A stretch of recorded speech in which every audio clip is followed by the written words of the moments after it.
Honorable judges, distinguished opposition, it is a pleasure for me to welcome you today from the sides of proposition from the first time to today's debate. First of all, we would like to bring wishes to today's opposition team member, which is birthday today, so happy birthday. And today's motion is this House would introduce universal basic income. Let me introduce our team outline. First of all, me as the first speaker, I'm going to talk why UBI is an essential part of our capitalistic democracies and why it needs to be introduced to stabilize the economies. Our second speaker, Advocate, is going to talk about the positive incomes of UBI in families, and our first speaker, Mariam, is going to assume our points and show why we have clearly wanted to this debate. Universal basic income is a basic income in the form of social security in which all citizens of a country receive a regular unconditional sum of money, either from government or some other public institution, independent of any other income, and we define this house as Western Europe. So moving on to my point, ladies and gentlemen, we have to face it that UBI is an essential part of our capitalistic democracies. What we understand as capitalism usually is that everyone should have the opportunity in capitalism to be employed, to have a job. But the reality is that everyone should have the opportunity to turn down a job, not to have one. Because, for example, there is a huge amount of people right now which are forced to take a job due to the need of money.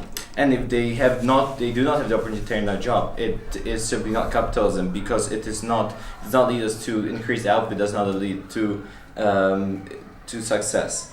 It is an essential part of capitalism to provide competition and give the opportunity of choice to labor. They cannot be forced, the labor, to take a certain job because due to their economical situation, and sometimes they work hard in a job and they're not paid for this, which happens, for example, in Netherlands, when you have people employed at the farms when they're working, but they're not being paid. Furthermore, UBI needs to be introduced in order to give the opportunity of choice to the workers. My another point is that the UBI is going to stabilize our economies. A lot of people fear that UBI is going to lead to inflation. However, UBI actually works counter-inflationary. And here we can look at the example of Alaska and the example of Kuwait, which are both have similar economical structure to Western European countries, where after the introduction in Kuwait in 2015, after the UBI was introduced, the inflation has dropped from 8% to 4%. And they have paid $4,000 for 2 years. Yes, please. Kuwait is one of the richest countries in the world. How would you think to implement the system? Doesn't it have flaws in countries that may not be as rich as Kuwait and be able to implement this so flawlessly?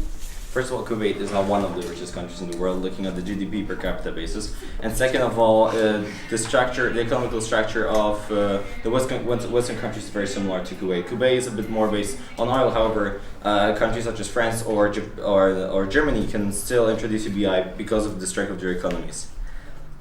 Furthermore, UBI is going to provide positive outcome on entrepreneurship. When looking at statistics in Finland or Italy, where the UBI pilot programs were introduced, entrepreneurship has doubled, because when a UBI is introduced, it allows people to relocate the money they get from the government and start new businesses, which is going to further provide new jobs.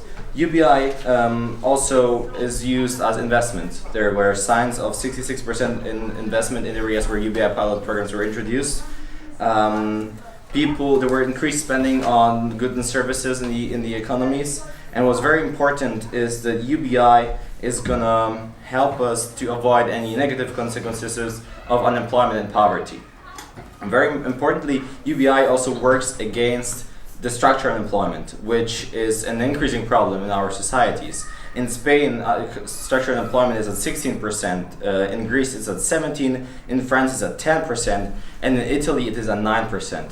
And there is no other possible solution right now which is being introduced, which is going to ensure that people which become structurally unemployed are going to have a safe future and are not going to go to poverty.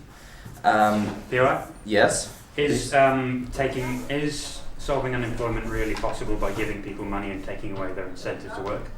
It is possible, because a person which becomes structurally unemployed is under great pressure to find a job. And if a person receives UBI, they can take more time to take extra training and train into a different job. And thanks to UBI, it is possible. the current transfer to unemployment do not give such opportunity. The problem is that when machines are going to pass the Turing test, and it will be impossible to distinguish when we're talking on the phone with a machine or a person, then it's going to be a massive displacement effect. First time in the capital history, we will have a destruction effect caused by technological revolution. After crisis in 2003, 2008, or 1993, a lot of jobs were created in order to just decrease unemployment, but these jobs are not high-skilled jobs. These jobs can be easily taken by machines, and that's why we should right now implement UBI in order to avoid crisis caused by structural unemployment. We should, ladies and gentlemen, we should think of UBI as a dividend for the collective production of wealth in our societies, because our societies are interconnected and we produce goods and services together. That's why, as companies pay the dividend to people who invest in them, countries should be paying dividend to the people who cooperate inside these societies. Also, UBI would have a great effect on the health of the people living in societies, and this is what our second speaker, Annika, is going to talk about. It has a positive effect on the families and helps mothers. And furthermore, there's a very small or a negligible amount of possible negative outcomes of UBI because of the main thing about UBI is going to stabilize our economies. It's going to stabilize our economies, as I earlier mentioned, through the counter-inflationary measures for entrepreneurship, for investment. It's going to lead to growth, for investment spending, and it's going to solve the problem of structural unemployment and other types of unemployment. Some people say that the costs of introduction of UBI are too high, but the reality is that we do not, for example, when we're talking about healthcare in the country, we do not believe that everyone believes that healthcare should be introduced, and healthcare also costs money. So UBI should also be perceived something as healthcare. It should be a given part of society that will stand with us forever. And this is one of the reasons, and one of the main reasons why we believe as a side of proposition that UBI should be introduced, and it's going to have a positive income on both the economies and the societies in general. And for this reason, I beg you to propose. Thank you. Speaking time was 7 minutes and 31 seconds.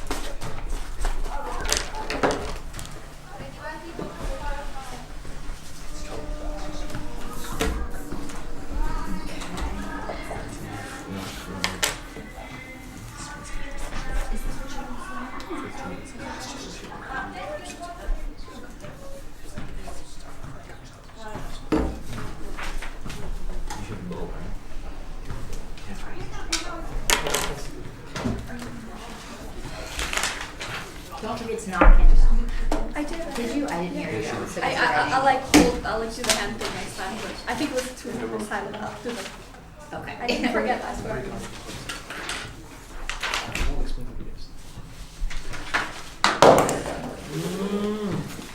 Second time.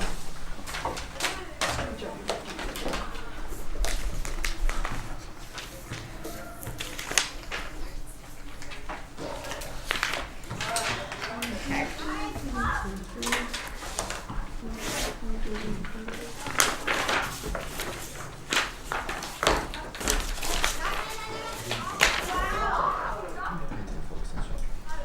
All right.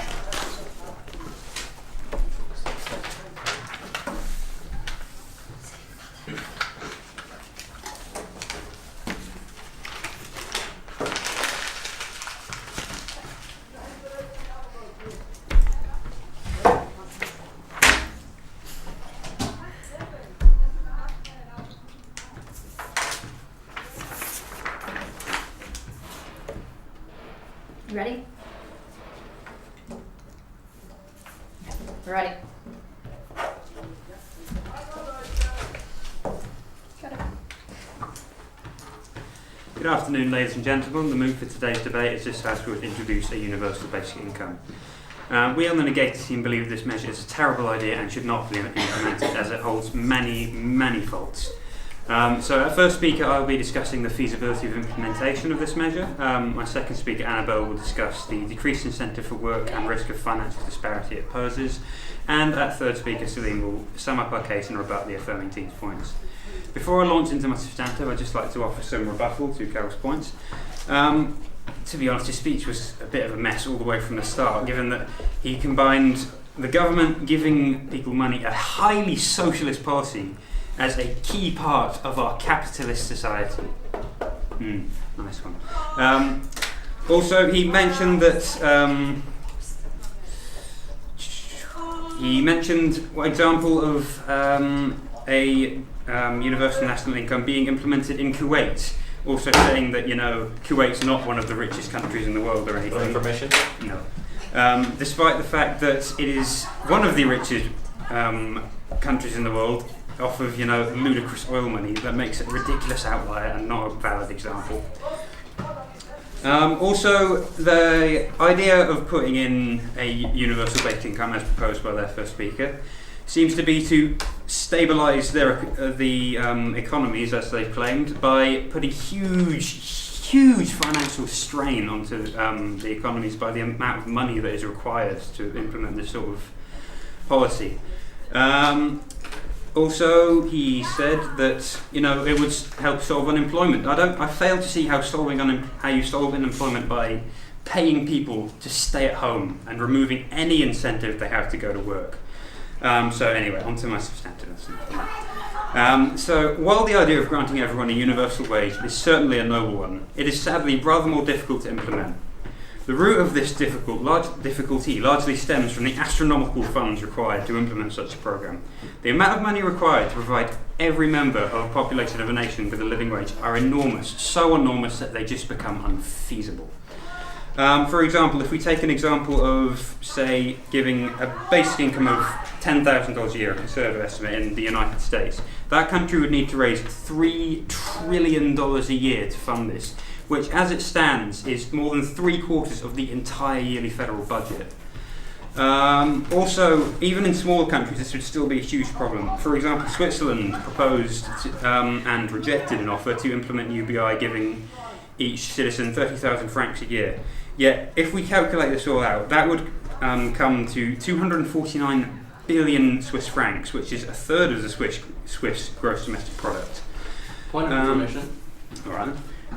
So you're literally you said there's astronomical funds, right? Mm-hmm. Well, don't you think the people that are so inequality is growing? We all know that inequality is growing. So don't you think that people who have astronomical funds can give just a little bit out of the astronomical funds to help support a universal basic income that would provide as a net for every single person in society, including themselves? No, I don't know. As I will further elaborate in my substantive, I believe that implementing this measure, rather than take money away from the rich, will give them more and deprive the poor of the money they actually need. Economist John Kay of Oxford University studied proposed UBR levels in several European countries, including France, Switzerland, and the United Kingdom, and concluded that across the board, universal basic income at a level which can guarantee an acceptable standard of living is impossibly expensive, as either the level of basic income is unacceptably high, or the cost of providing it is unacceptable. No, the level of basic income is unacceptably low, or the cost of providing it is unacceptably high. So as we can see, the largest issue facing the implementation of a universal basic income is the gigantic proportions of money required for its implementation. However, even if such amounts of money were made available, very unlikely, but if they were to a government, problems still remain with the system. So having established the prodigious amounts of money that are required to implement such a system, the natural next question is to ask, well, where's it going to come from? It's not going to pop out of thin air, is it? But as the answer is, as with any government funding, through taxes. However, the implementation of high tax rates in order to fund the universal basic income will affect different people in different ways. Wealthier people will be better able to cope with the new high tax rates, but what of the poor? Given they are struggling to pay their taxes as it is, no. Will higher rates not increase poverty, not decrease it? By its universal nature, the standard wage will take what little money the majority of poor people have and split the majority of it to give to the majority of people who are not in need of financial support. Now, you may ask, is there not a way of reducing poverty while providing financial support to those in need without incurring the ludicrous costs of a UBI programme? Well, not only does such a method exist, but it's already in practice throughout the world. I am referring, of course, to the welfare state. a system by which the government provides necessities such as money and housing to those in need. This system is superior to universal basic income in that it provides the financial lower strata of the population, the people who actually need money from the government, the support they require at a fraction of the cost. Rather than provide a blanket solution for a concentrated problem, this system provides aid in a concentrated manner, thereby providing a more effective and less expensive solution. Ultimately, both systems strive towards the same goal, the reduction and eradication of poverty. Given this fact, it is obvious that both systems would draw on the same pool of government funds. And as we don't want to waste money funding identical solutions, we must ask ourselves, which system does its job more effectively? The system that the system that attempts to assist everyone, despite the fact that not everyone actually needs help, or the system that targets a specific minority of people who are actually in need of support? Through this, the answer is clear. Furthermore, welfare systems are better as they feature deadlines after which payment will cease. For example, a person cannot receive the unemployment benefit indefinitely. There is a cap set in its duration, generally 12 to 24 months. This assists individuals going through tight financial times while dissuading them from just living off the government payouts. A feature lacking in the UBI system, and one that my second speaker, Anna, will elaborate further on in her substantive. To conclude, the system of universal basic income, while a wonderful concept, is an idea that is nigh on impossible to implement due to the extortionate costs required. Furthermore, there is already a more effective system in place to combat poverty, the main purpose behind the UBI. Ultimately, even if we could implement a universal basic income, we take funding away from the proven method of supporting those in society who desperately require financial assistance, and waste it on an unproven pipe dream that shifts the focus of financial assistance away from the needy, provides unnecessary benefit for the financially secure majority, and costs 10 times as much. We in the Negate team believe this would be a gross misuse of a massive amount of government funds and believe that the motion should not stand. Thank you. Speaking time was 7 minutes and 10 seconds. Can you just check that the camera's still recording? Yeah. Henry, do you enjoy tearing people apart? Seems like it. Let me tell you, anyone has boosted his confidence by about 101%. I heard so much anyone. I like the use of vocabulary. Ludicrous. You can't give me feedback I'm yet. sorry, I love it. I'm sorry. I haven't done this in a while.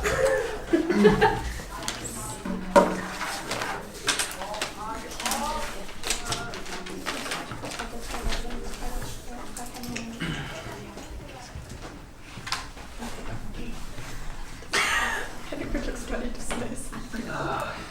How are you doing, Edgar? Tell me.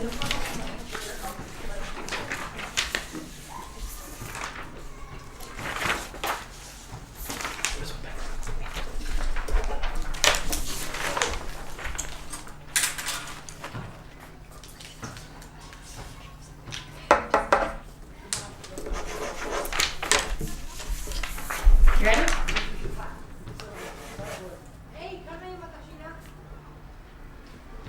Close the windows. You ready? Okay.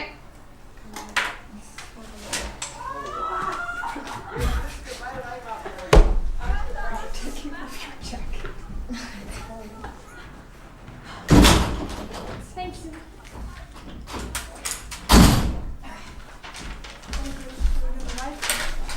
Okay. Start.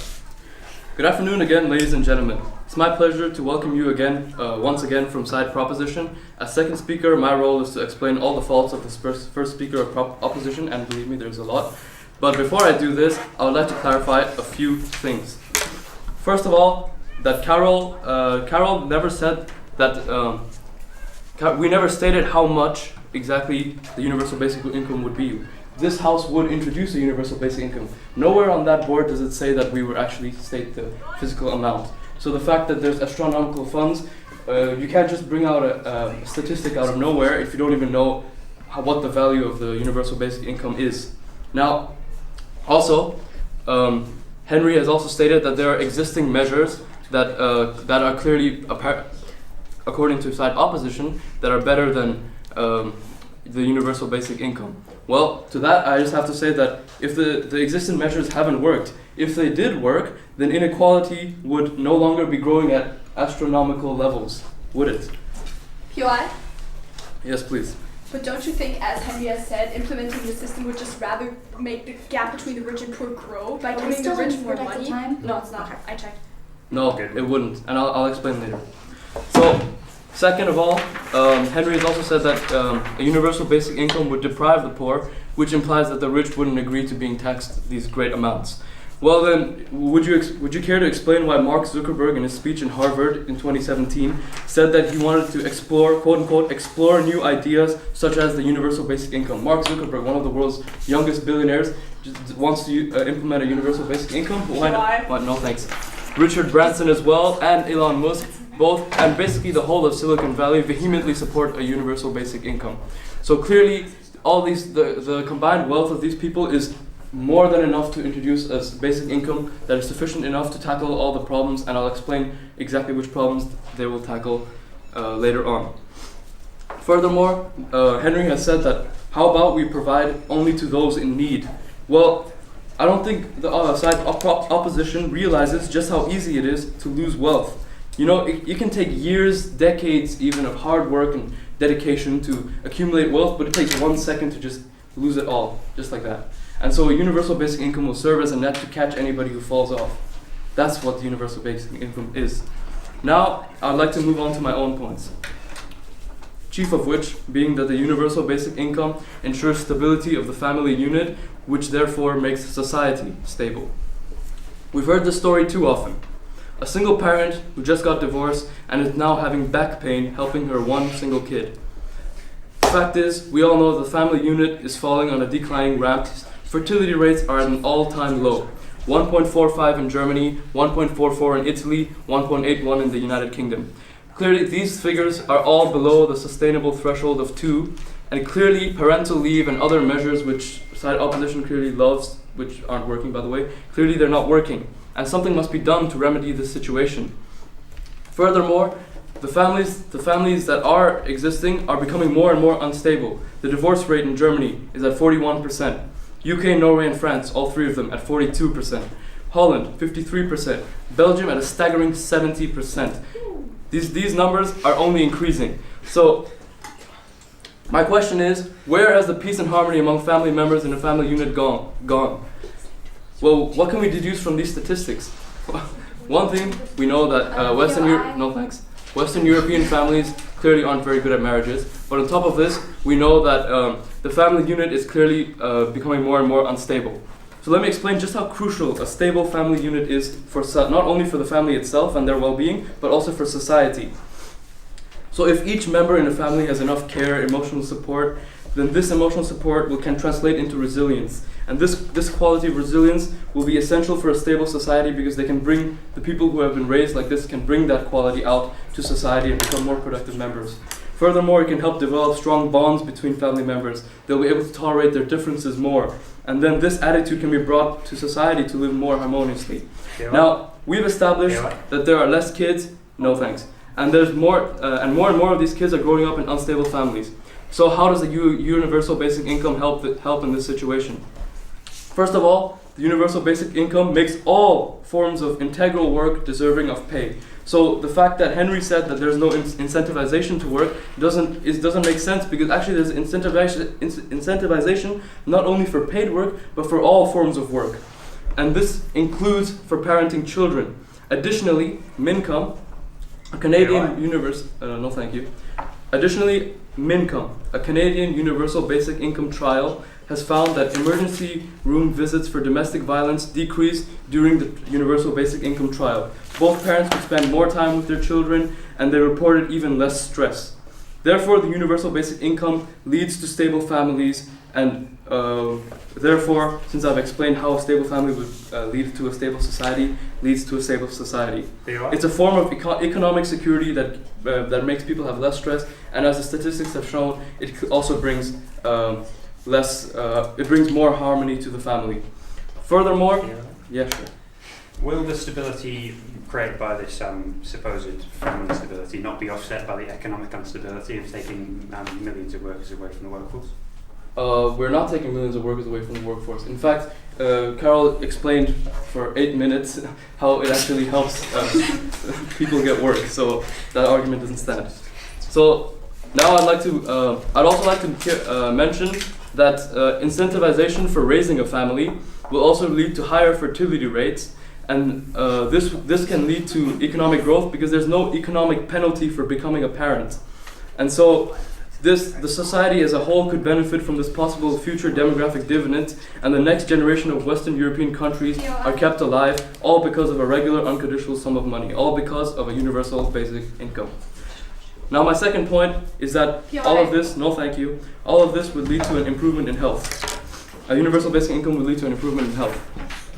So the founding member of the Economic Security Project, Scott Sanders in the United States of America, has said that the universal basic income could eradicate poverty in the US entirely.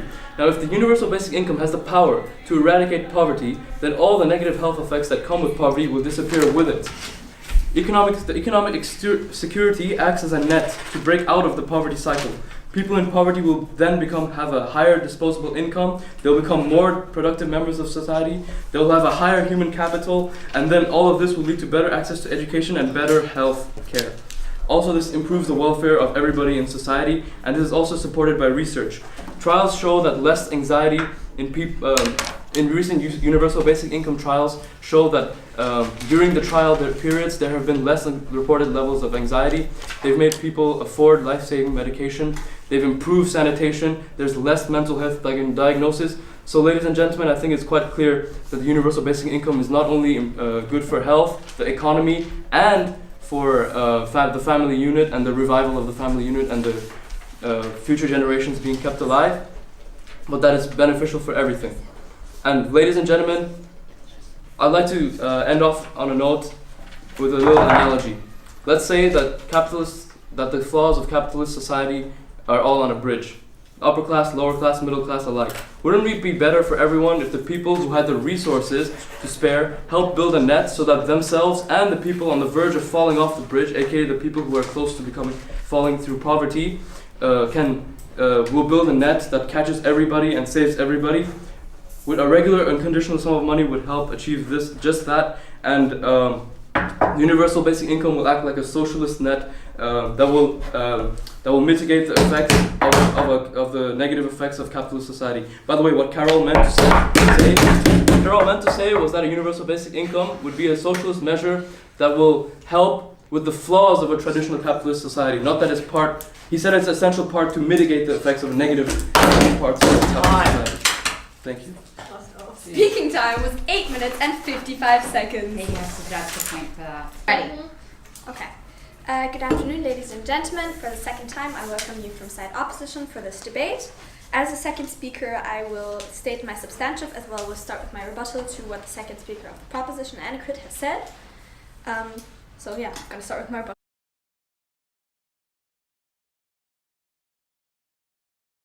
Furthermore, we have seen all these benefits to society of a stable family being able to parent children, but as we have pointed out in the POI, the economic stability that the economic instability, to be exact, that the country would suffer under due to the implementation of this UBI would greatly actually overshadow the fact that there might be a more stable society and therefore actually make this not possible. I would like to finish off my rebuttal with a description that Annegret has made about the bridge, where everybody has to work together. But as side opposition, we see that the bridge is just going to increase, as Henry has explained, and I will also come to in my substantive. The bridge will only increase the gap between the rich and poor, having the poor sit on top of the bridge, and having the rich sit on top of the bridge, and having the poor sitting below it. And ladies and gentlemen, that is clearly not how a bridge works.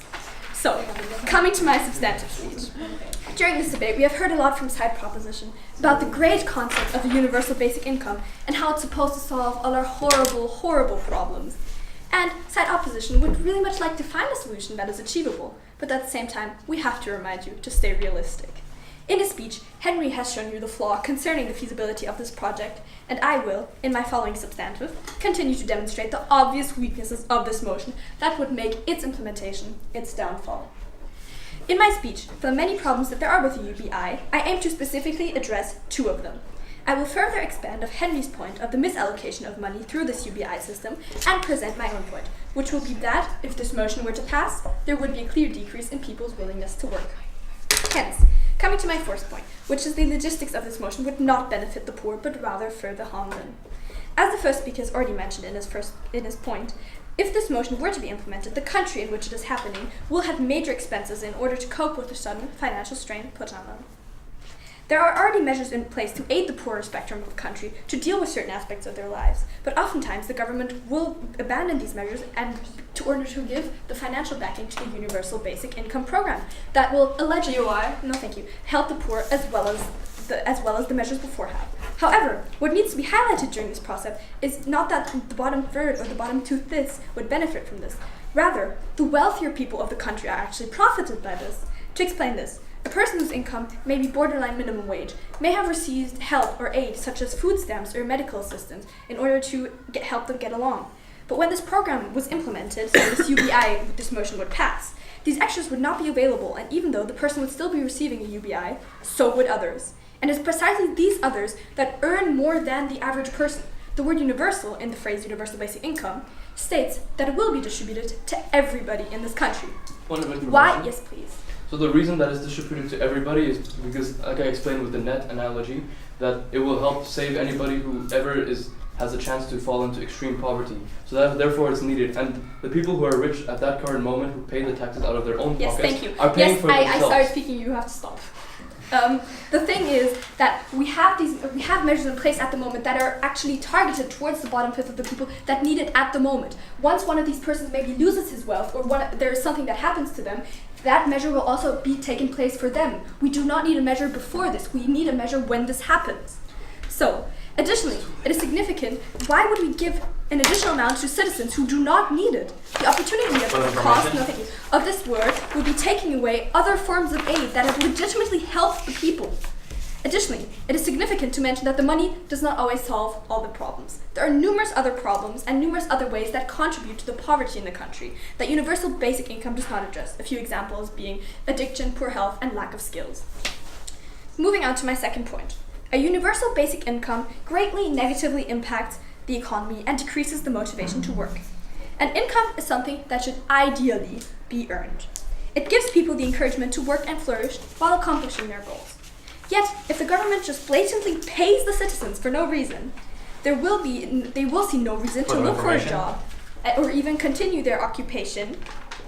Don't you believe that in current status quo, when the government is paying money to only the unemployed, this is the moment when actually it discourages people to be unemployed and not to work. And when the UBI is going to be introduced, you're going to be No, going I don't anyways think if you're so. unemployed or Because the not. universal basic income states that it will be implemented no matter if you have a job or not. It will always universally be paid. These measures that we have in place right now, such as the welfare pay, are also limited, which helps the people get back into a job and help benefit the economy again. So, they see no reason to look for a job or continue their current occupation. This will affect the economy as there's shortage of labor forces and will be an excess of demanders. Side opposition would like to remind the judges that a functioning economy is one in which there is a close balance of these two elements, which the UBI would naturally discourage, as we have proven. To quote economist Alex Schrager, a strong economy is one which relies on people being motivated to work hard. However, through the implementation of this motion, the government would make it redundant to have to work and massively sabotage their own economy. In conclusion, even though the universal basic income may be seen as a good idea in the first place, there are many flaws that come with it that would need to be addressed. We do not live in a dream world. We need to be realistic. And in this case, ladies and gentlemen, being realistic would mean speaking against the motion that clearly would do more harm than good. For these reasons, I beg you to oppose. Speaking time was 8 minutes and 10 seconds. Somebody's getting penalized. No? Well No? said. Above. You shouted. I started speaking really fast because I saw the time was coming. You're always talking fast. What do you say? No, Eminem. I went really slow today. Did you see? Did you? Nah.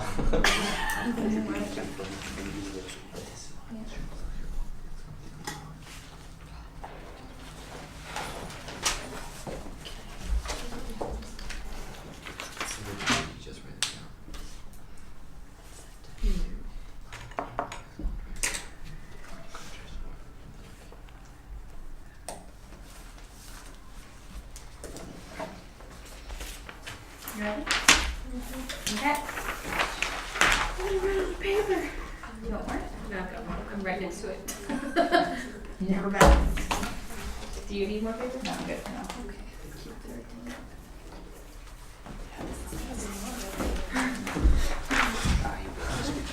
That's gonna be like. Yeah, exactly.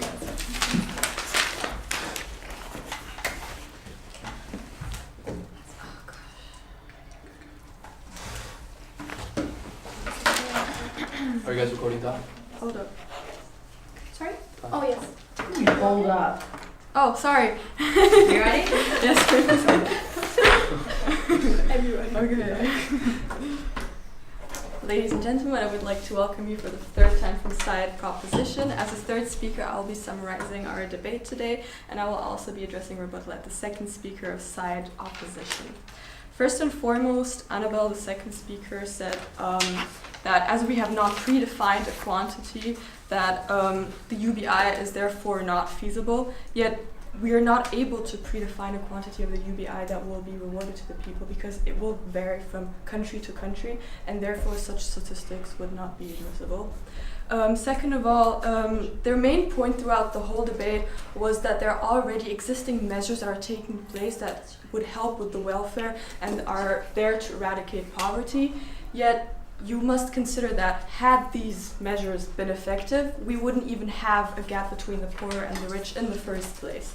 Had these measures that they have said been effective, we wouldn't even be thinking about introducing a UBI, which would actually really contribute to the welfare, and I would like to refer to the poverty cycle at a later point. First of all, economic development is basically the quality of life and welfare, as they have said. And basically, by introducing the UBI, we're increasing the levels of productivity in an economy, and thus we are actually POI. Yes. Please explain how you can increase the levels of productivity by taking the incentive away to work people by giving them money conditionally. I will address that, as that was also one of your claims that we will be addressing further on in the rebuttal.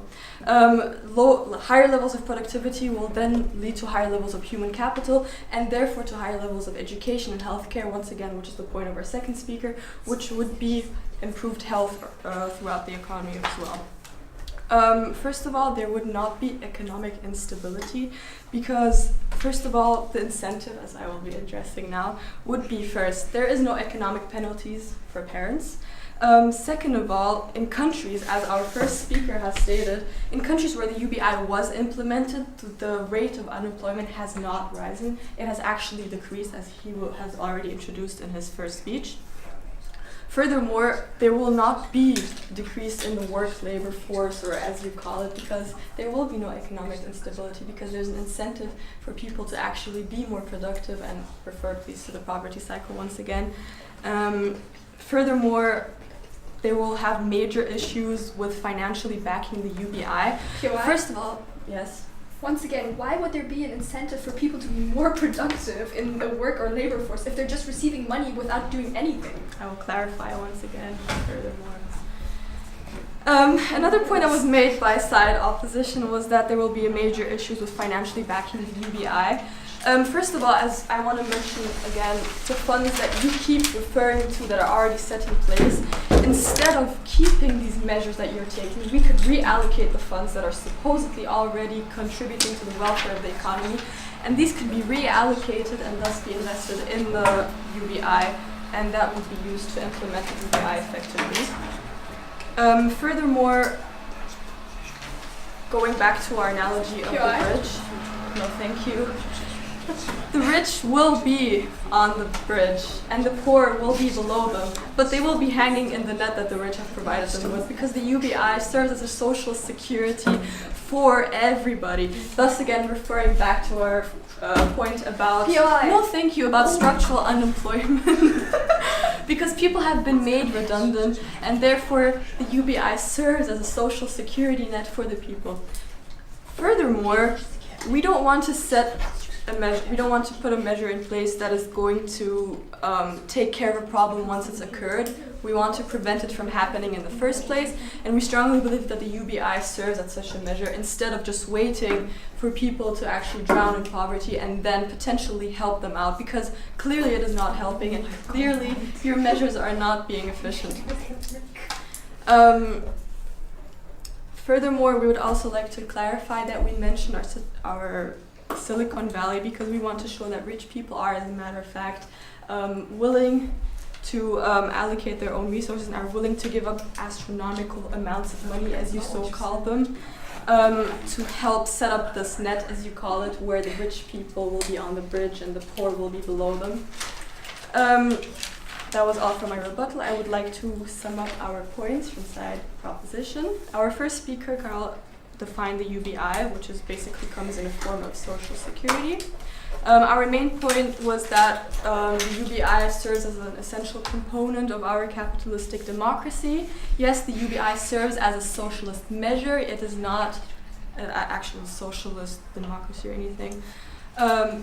The UBI would also provide an opportunity of choice because people are no longer forced to take jobs because, as we've said, for example, in structural unemployment where people are put out of their jobs because of automation, people are forced to take jobs in order to provide for their families, but the UBI will allow them the opportunity of choice of taking different jobs, and they will have the opportunity to turn down jobs and take the ones that they're willing to work for.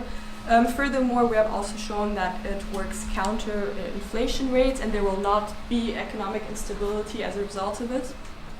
Furthermore, of course, entrepreneurship will be doubled because we can reallocate people can reallocate their disposable incomes and invest this, thus creating more jobs in the economy. Once again, this does not lead to economic instability, it does quite the opposite. Furthermore, as we have said already multiple times, it compensates for people who have been made redundant and it serves as a social security net. Our second speaker, Annegret, has talked about how the UBI is an incentive. This refers back to the POI that was offered by Henry and other speakers multiple times. What better incentive than the motivation to start a family? As we've shown, infertility rates in Europe are extremely high, and therefore the UBI would serve to stabilize. Yes. Does having a family run the economy? Yeah, obviously. You can always know! Without a family, there's no people. Wait, you can't. Family leads to stability in the economy, as our second speaker has outlined had you paid attention. Furthermore, all integral work will be rewarded, including parenting. As we've said, there is no economic penalty for parents to raise their children. Furthermore, we're not taking millions of people out of the workforce. We're doing quite the opposite, as we're encouraging people to become more productive and thus leading to higher levels of human capital. And furthermore, one of the main results that would come out of this would be an overall health improvement and thus also leading to better welfare of the economy. With this said, we beg you to propose. And on your way back home today, if you're taking the train in the Hauptbahnhof, please take into consideration the people who are living in poverty and keep them in your mind as you're thinking about this motion. Thank you. You cannot have outbursts. He didn't stand up. You cannot have outbursts. So that wasn't a POI. Yes, it was. You cannot say anything if you were not speaker. I thought you had to stand up to give a POI. But that's for the judges to call, not for you. Speaking time is 7:48. Child. 7:48 is Okay. it doesn't matter. I don't really care. I didn't Fine. take that.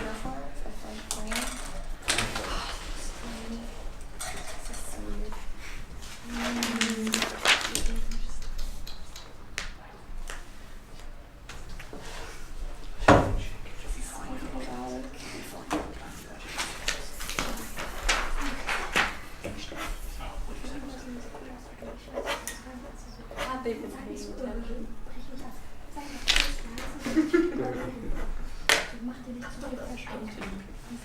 All right.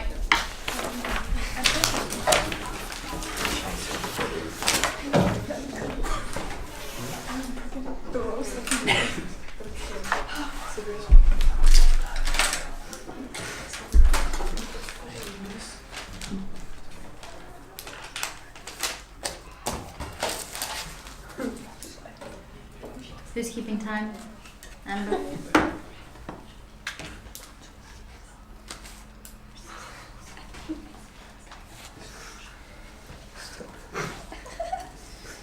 We're ready when you are.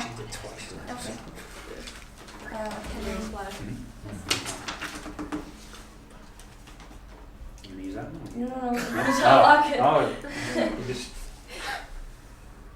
Why don't you use your phone to keep your time and Henry uses his phone to... Yeah. Oh, wow. Okay. You can't even form a logical argument, so please don't criticize her. No outburst. Okay. Debate speakers are ended. No outburst. okay, guys. I'm not apologize. Okay, sorry. Amy went ruined. We're not providing. Go. Good afternoon, ladies and gentlemen. As the third speaker of side opposition, I will summarize our side's main points and also show why our arguments against the motion clearly outweigh those of the proposition, displaying that we have, beyond doubt, won this debate. So, our first speaker, Henry, mentioned that the implementation of a universal basic income would result in great expenses for the government, which would then have to charge higher taxes. There's no way around it. Either the taxes will be too high or the universal basic income distributed to the people will be too low. Then action would result in a mislocation of resources. This is because the money would be given to everyone, including the wealthy, who don't need it. The money would simply be wasted. Also, the increase of taxes would not affect the well-off as much as the poor. And the conditions of the poor would further deteriorate because the government would not be able to finance current welfare programs as efficiently. These welfare programs are a lot more efficient. Not POI? only do they... Yes, please. Do you think if these welfare... Protected time. No, It's not protected It's time, I checked. What's those? Had these measures been effective, don't you think that the gap would be non-existent at this point? Or actually not furthermore expanding?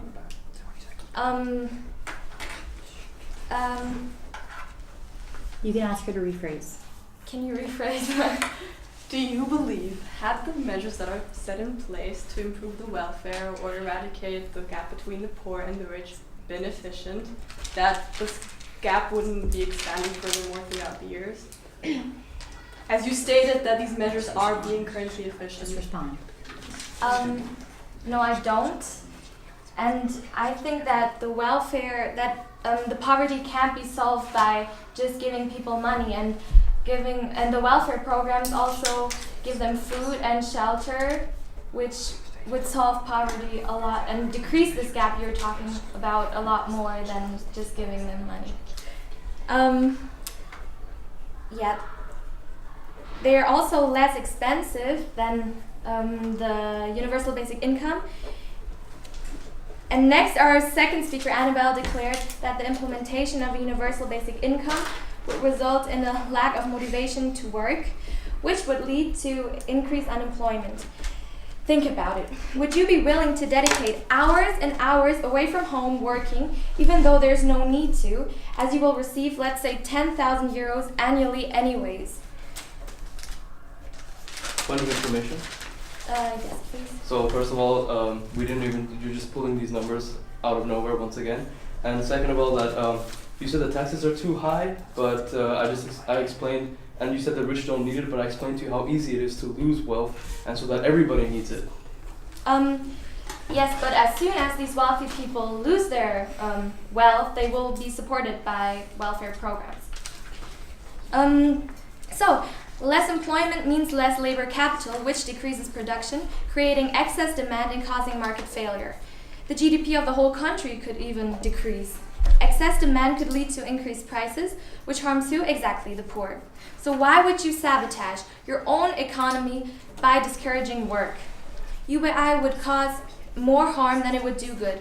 It would not solve the issue of poverty, which is dependent on many other factors other than money. No, thank you.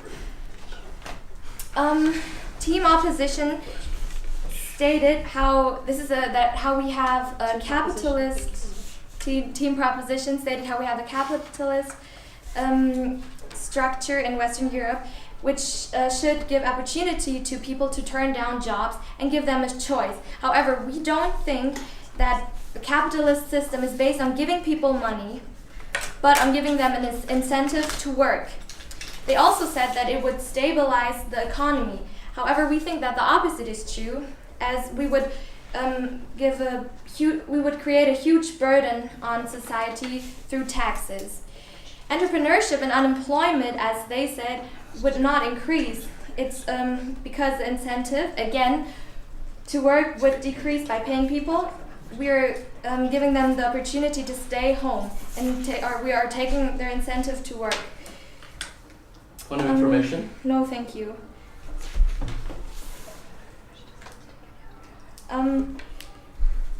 The UBI you said that the UBI would help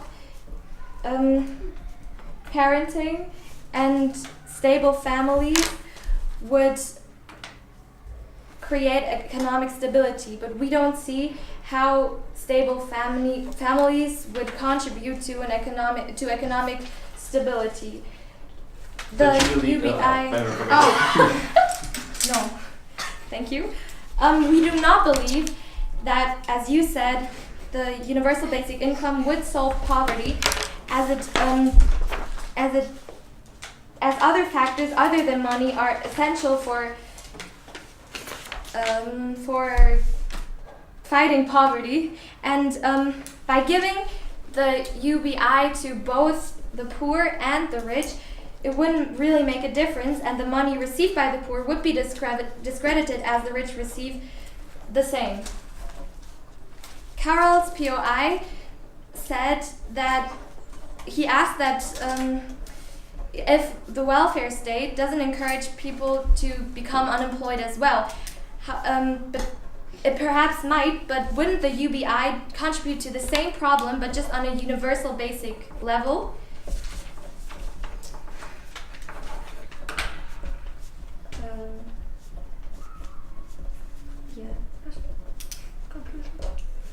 So, in conclusion, I think that we have won this case, and I beg you to propose.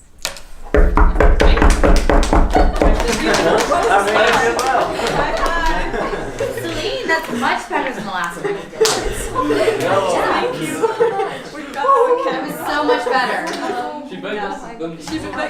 And like you guys at first POI kind of sidetracked you, but then you responded really Please well. keep in mind that side opposition has begged you to propose. Please keep in mind that this is not MUN. Okay, what was speaking time? 6:20. 6:20?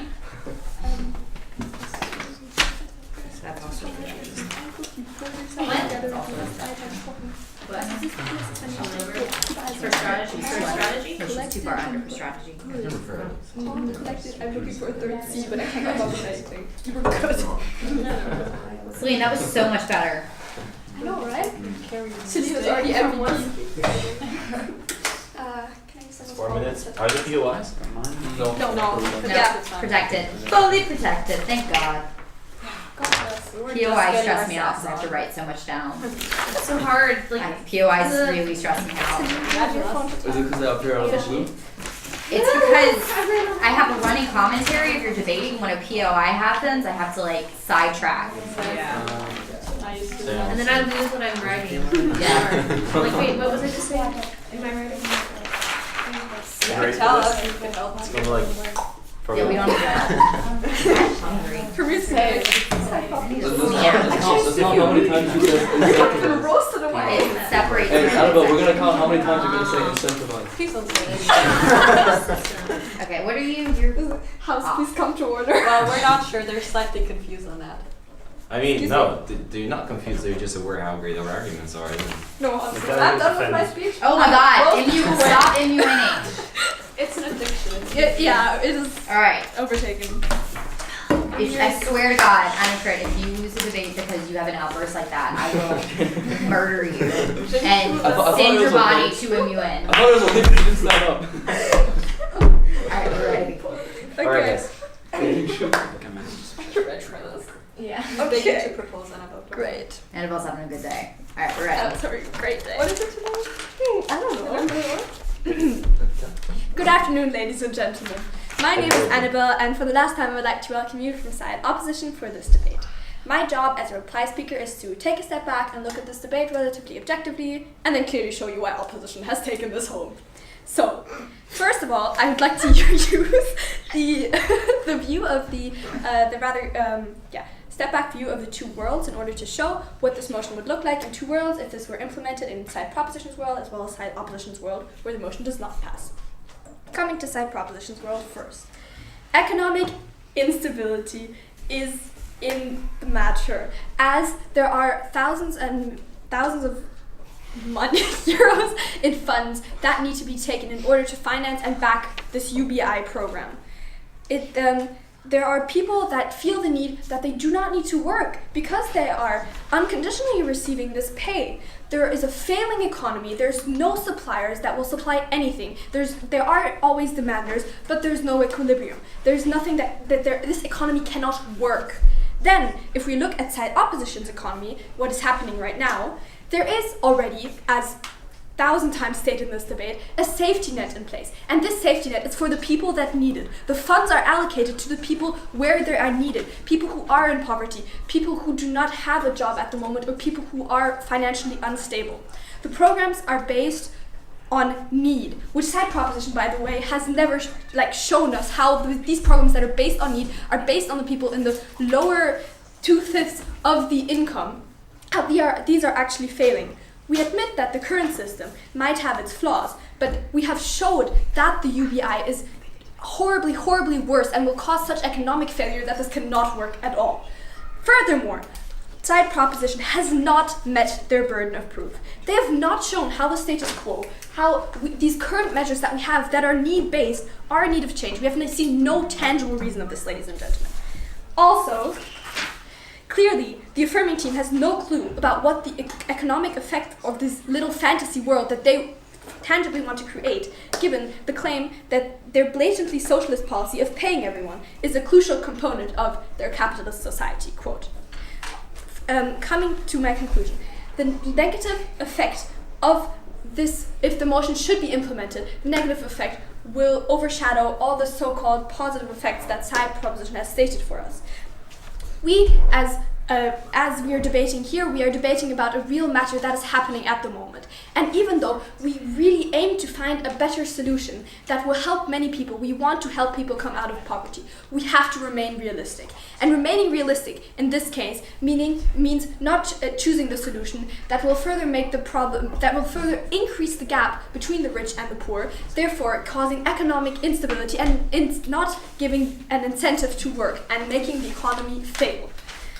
Also, I would like to use the description of the net that we have seen many more times in this debate.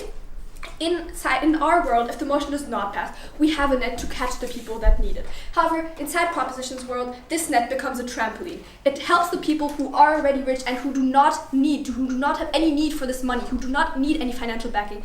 It makes them jump high up.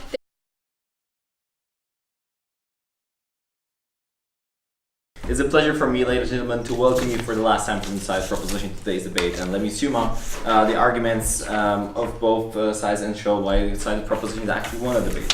First of all, I believe that sides of the opposition has a wrong perception of what UBI actually is, because UBI does not mean that we're going to provide enough money for people to have a great living. It is just going to provide the safety net in order to avoid poverty and avoid any measures that we don't want to have caused by any economical problems. Side of opposition has mentioned that the cause of UBI are huge, but we have not defined what the cause actually is. Interestingly, in Ireland, it is affordable to introduce 188 euros and a flat rate tax of 45%. Furthermore, UBI works more as an investment. We should keep it in mind that the money which is given out in UBI is going to come back to the economy, because it has been proven that the spending in the economy increases after the introduction of UBI. So it is not like the money is pumped up in the economy but it disappears. No, the money stays in the economy and later flows, causing growth. Another argument of sides opposition is that the status quo helps to solve our current problems, being the money paid to the unemployed. Yet as far as we are aware, poverty still exists, unemployment still exists and still is an issue, and that's why it should be solved. The only way it can be solved right now is by introducing a UBI. Furthermore, they're saying that UBI is going to incentivize people not to work because they're going to be paid so much money they can be just sitting at home and doing nothing, but they're going to have the money to do it. Yet UBI should be understood more like giving a slice of the pizza to the people instead of giving them the whole pizza. It's gonna keep them away from the poverty, it's gonna keep them alive, but it's gonna give them, it's gonna incentivize to work harder. And actually the side of the opposition seems to not to like the statistics, and we have proven with our burden of proof that the statistics show that unemployment is not decreasing. Unemployment is decreasing after the introduction of UBI, yet they claim that is the opposite. So they're claiming some theories which have been proven by the real world to be wrong. Furthermore, they believe, the first speaker of side opposition has said that stable family does not contribute to stable economy. As far as I am concerned, the economy is made out of people. And if we have a stable household, we have a stable economy. We've also proven, the side of proposition has proven, how it's going to stabilize our economies because it's going to work counter-inflationary, it's going to lead to increased entrepreneurship, increased spending, it's going to solve the issue of unemployment. And also, side of opposition has been mentioning how we were claiming that it is a fundamental capitalist issue, however, UBI is a socialist measure. Yet, capitalism, in order to work, needs some help, and this help of UBI is going to help to solve capitalism. And it's going to ensure the correct way of working that the capitalism actually lacking right now. Second, furthermore, our second speaker claimed and shown that the safety net is actually needed right now, and it's gonna stabilize our families, it's gonna lead to less divorces, it's gonna help the fertility rate, which is needed, and actually further help our economies. It's gonna improve the health and eradicate the poverty, and will help the families in general. As again, I would like to bring forward that all the statistics that we have proven are real life, and this is our burden of proof. And some financial data and bringing up the costs by the side of opposition and can be made up. But we have to believe that every economy is different. And we cannot just say that the costs, there will be, but we have to remember that the costs are going to come back. And looking as a whole to this debate, I beg you to propose. Thank you. Speaking time was 3 minutes and 54 seconds as far as I'm concerned. What was your speaking time? 4 minutes. Exactly. Exactly? Exactly. His camera though, right? Okay, hold on. Yes. I think we're recording. Why isn't Shane here? I don't know. Speaking Motion to censor. And a quit from the rest of the debate. Any seconds?